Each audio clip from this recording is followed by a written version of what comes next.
Hello everyone, welcome. I am Pseudo. I'm gonna do a news update today. We have some enormous news from arenanet. Finally got our roadmap for 2023.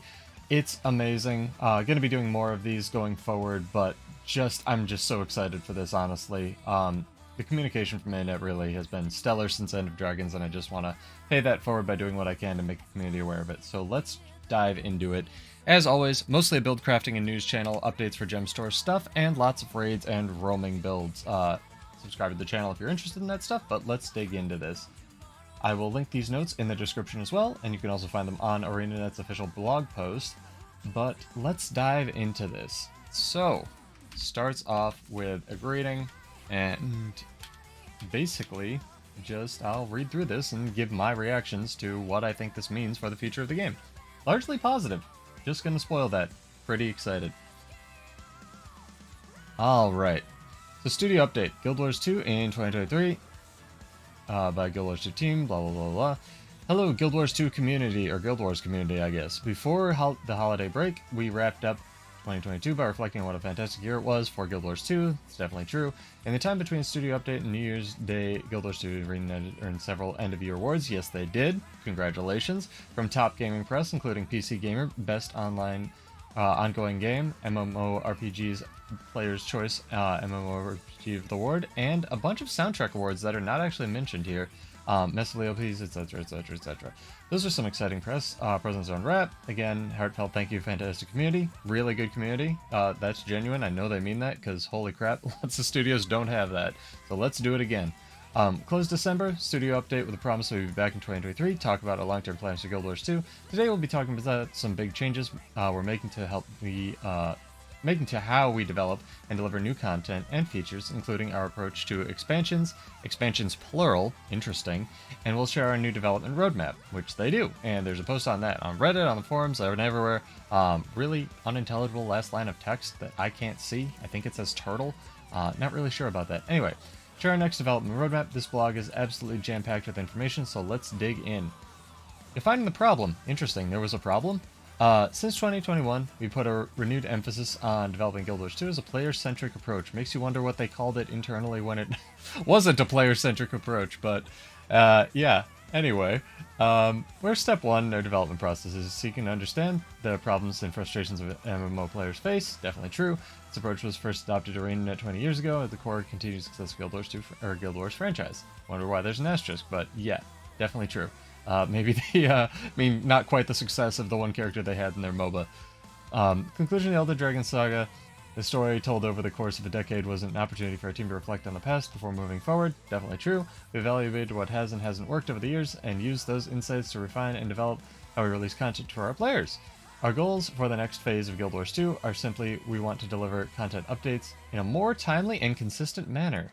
Wonder if they can pull that off. Again, execution's key. I like that they're communicating, but I'd like to see them do it as well. And so far, the balance updates have been stellar. Big one tomorrow, so excited. Anyway, we want to provide better support for the wide variety of systems and game modes that make up the Guild Wars 2 experience. Please buff the guild user interface, guild panel. Come on, add some stuff. I'm hoping. Having the development bandwidth needed to iterate on core systems is especially important to us. Very true, and it's something we've been making headway on over the last year with the quality of life improvement initiative. There's so many systems in Guild Wars 2 that have good bones, and they can be even better with a bit of love. Very, very, very, very, very true. I'm glad they recognize that. The path forward. This first step... Blah, blah, blah, blah, blah. The path forward. The first step toward accomplishing these goals was to rebalance how we allocate development resources across the project, aka making a balance team. JK, that's probably for the whole studio. Historically, with a few exceptions, Living World seasons have required the focus of nearly the entire Guild Wars 2 development team in order to deliver them at the size and quality and cadence that our players expect.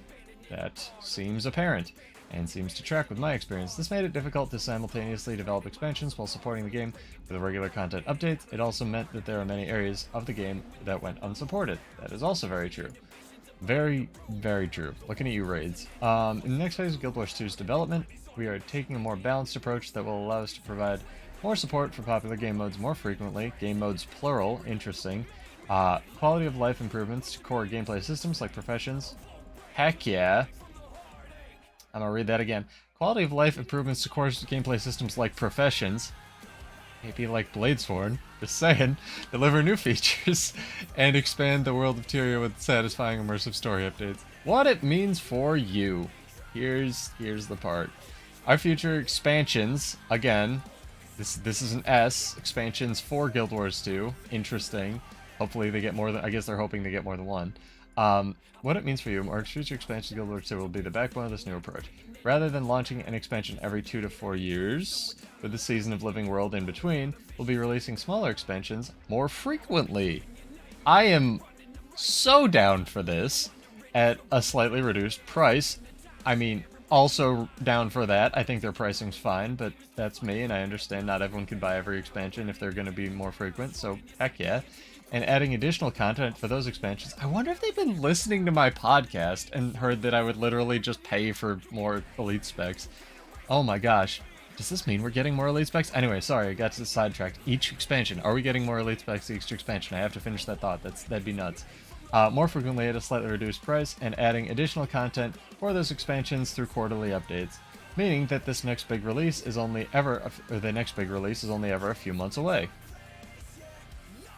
I love it. Without thinking about it for more than 8 seconds, I love it. The first release in the expansion cycle is the launch point for the new story arc, bringing with it 2 new open world maps, okay, 2 strike missions, okay, new gameplay, those going to be on release, but okay, new gameplay and combat features, heck yeah. Excuse me, new masteries, wonder what the mastery number is going to get up to. New rewards, in the following quarterly updates, and new rewards. In the following quarterly updates, we'll add another option to another open world map, additional story chapters, challenge modes for strike missions, new fractal dungeon. Okay, so they consider fractals dungeons. That's good to know. And challenge mode, new rewards, and additions and new systems introduced in that expansion. Okie dokie. I like it.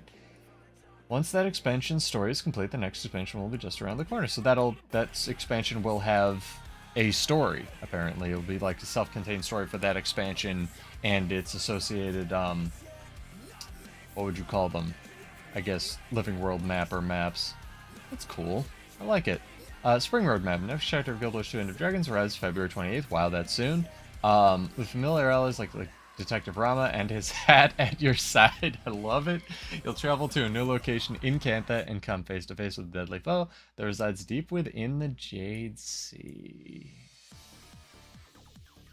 People were right. They were foreshadowing it. Look at the splash art, man. The storyline will conclude a few months later with an update that introduces additional playable space to the map. Cool. Adds meta events and boss encounter. Interesting, the meta events in the map won't... Oh, I guess probably they're in a different area of the map.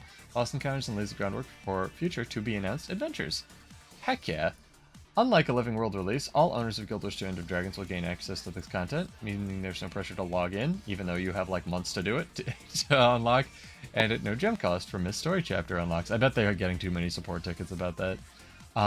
Look at this. Let's just check that out. That's pretty. In the first half of the year, we'll release the Suwon Legendary Variant Skin. I believe this is coming February 28th as well. 2 profession balance updates. We're getting one tomorrow, February 14th. So excited. Bladesworn's getting a ranged attack and lots of other stuff. A new fractal. Alright. Challenge mode probably for the fractal. Multiple updates for World vs. World. Additionally, we'll finish rolling out DirectX 11 and Chromium embedded framework updates and run our usual festival and bonus events. We also have some quality of life updates in the works, including a long requested feature that will allow you to queue for PvE maps when they're full. Oh my gosh. Wow. We might have a few surprises in store for you as well. Here's a high-level look at our coming releases, the timeline for some of our updates. Betas listed above will be announced closer to their release dates. There were no betas listed above. Did I have an aneurysm and miss something? What? What? Maybe DirectX and Chromium? What? Whatever. February 14th, balanced profession updates. World vs. World objective scaling. Didn't know about that. Chromium embedded framework update. Nice. New Guild Wars 2 Adventure map. Okay, February 4th or 28th. Story content, Sue-1 Legendary variant, but keeping it rolling. And dies down with Super Adventure Festival, or dies up, depending on your thing. This actually gets a lot of people to play, honestly. Super Adventure Festival, who don't normally play. People really, really like it. DirectX 11 update or upgrade complete in April. Wow, that's a specific date. That's awesome. And then another Profession Balance update in May. So it's February, April, May. Wow, that is fast. In the background, we'll be quietly working on what's to come the second half of the year. We have more to share on that later. Wrap up. So excited for the next stage of Guild Wars 2, both things that we are able to share today and what's just over the horizon. The changes we've outlined will allow us to provide a better experience for our fans, release new content updates more consistently, and ensure that Guild Wars 2 will be around for many, many years to come. We'll see you in the game. Josh Crouch Davis, Game Director. Heck yeah! Okay, so let's just take a moment to digest all this. What's this mean for you? What's this mean for me? What's this mean for you? Well, for me, 2 balance updates within the span of basically 2 or 3 months of each other. If they're the size of each, like the one they teased or posted about, I couldn't be more excited. If we get new classes for each expansion, that's nuts. That means that's like kind of effectively saying we're shifting a lot of our resources away from developing like maps and stuff into developing combat, and I guess they did say that, into developing like content or combat and like more classes and stuff. That's amazing. I wonder if there's been a shift in the player base that are like, hey, you know, more people passionate about, or the same number relative to what they used to have passionate about, like profession updates and giving feedback and stuff. That's so cool. I mean, they have been hiring more developers, so we'll see. Let's just look at this again. Let's see what we can get out of this little picture here. Looks like it's an underwater cavern-ish thing. There's some kind of like light going on at the top, probably light from the surface peering in. So maybe some ley lines over here on the left. Oh, check this out. That's so cool. Yeah. I don't even know. I don't even know where to begin with this, honestly. That's amazing. I guess I said everything I needed to say, really, when I was reading through it. I'm super psyched for profession updates more frequently. I am super psyched. Honestly, the most, again, thing I always emphasize, I love balance. The one thing I love more than balance is communication. Because a lot of people, myself included, have devoted a lot of their lives to this game, and communication is really important. So thank you for this. Probably later than most people were expecting, but, you know, it's well written, it seems concise, it seems explanatory. Guild Wars 3 when? Is it happening? Probably, but we'll see. Maybe they're doing the expansion cadence to sort of look long-term so that they can do, you know, 1, 2, or 3 expansions between Guild Wars 3. That's just a rumor, but who knows? I'm excited. I am super excited about this, honestly. That's awesome. I have nothing else to add. Nice little news update for you. We'll be doing Harvest Temple runs on Sundays. I'll have my discussion and probably lots of roaming builds for my Bladesworn lady here. With the big update, profession update, balance update that's coming tomorrow, February 14th. And yeah, cool. I hope you're as excited as I am. Let me know what you think in the comments. Start some discussion. I respond to everything, so if you have any questions for me about this or builds or whatever, let me know. But yeah, super stoked on this. This looks amazing. Thank you, ain't it? Thank you, everybody. Cheers. I will see you in Tyria.